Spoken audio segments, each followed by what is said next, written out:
Okay, so hi everyone. Welcome to our 15th video session at Impaction. Impaction, Impact plus Action is a community where we can discuss ideas that create a positive impact in the world around us. We're just going to get started with the discussion. So today we are going to be talking about innovations that promote quality education around the world. So there are a variety of stakeholders on this call, namely teachers, parents, and supporters. And the objective of this call is to brainstorm ways that people, especially without educational expertise, can help promote and support the educators working to provide education around the world. The teachers, hopefully, we really want to learn from you. So hopefully they'll share their experiences, their challenges, and even offer advice on how innovators can help support them in one shape or form in our daily lives.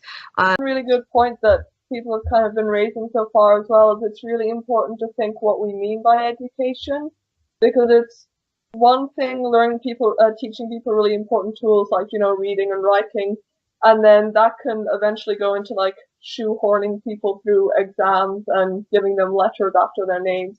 But there's also other really important aspects of education where people learn skills to learn to learn and learn to kind of have these life skills and value systems and everything like that. So I think it's also, yeah, it's important to think what exactly we mean when we say education, that it's not just like academic tools, but it's tools to do life. I have a student that actually asks me that all the time, like, why are we doing this? So I follow a curriculum called Go Math, and I am a first-year teacher at the school in general, and they haven't had a proper math teacher in 2 years. So they don't have any value for math, and when I teach math, they always ask me, why do we need to do this? So I usually, right before I start a lesson, I find a video they can relate back to, something either like, for example, area, like understanding. I watched this video about a person who wanted a fence for their dog, so they wanted to find the perimeter and then find the area, make sure it's big enough situation. So I kind of do that. So being a PhD student, one of my requirements is that I have to teach for at least 3 years at the undergrad level, and it's kind of unfortunate sometimes because they try and make it as easy as possible for us because we have our own coursework, but at the same time it's like we're given very little kind of like pedagogical and educational freedom. It's like we're given a syllabus, we're given a book, we're given tests, and I just wish sometimes we could work outside of that framework. But because it's a required class, they kind of just want us to like put the students to the class. And Yes, I'm yeah. also in Chicago Public School for student teaching, and they just became a personalized learning school, which has been awesome because they are promoting student choice to take more autonomy into their own learning, which has been great. But like someone said, a lot of these students struggle with a lot of executive functioning skills.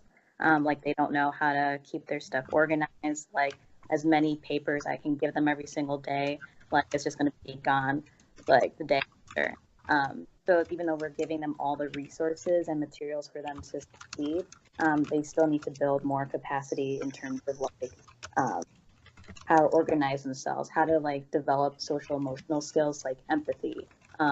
Like this class that I'm working with this week, we went to the Holocaust Museum, and a lot of them, it just kind of went over their heads because it doesn't directly affect their life. So helping them especially build those social emotional skills and how that can impact them and other people has been really like a challenge to hit home for them. Shivani, you had mentioned even small things that somebody can just do in their daily life. And I was thinking about last week, I was on a field trip at an art museum. and the staff had done some growth mindset education among themselves. And so when a student was trying to, engage in the hands-on art project and would say, oh, I'm not good at drawing, someone would come over, oh, you're not good at drawing yet? Well, here, why don't you go ahead and practice that, and that this was just a person in the community, their parents, their teachers may have already said that kind of thing 100 times, but when you're out and this artist who's, works at an art museum says the same thing, and having that kind of message reinforced, I felt like it was so valuable. So, like parent education or just in little interactions you have with young people, if you can, be a little intentional about what's being conveyed there and how you're supporting those messages.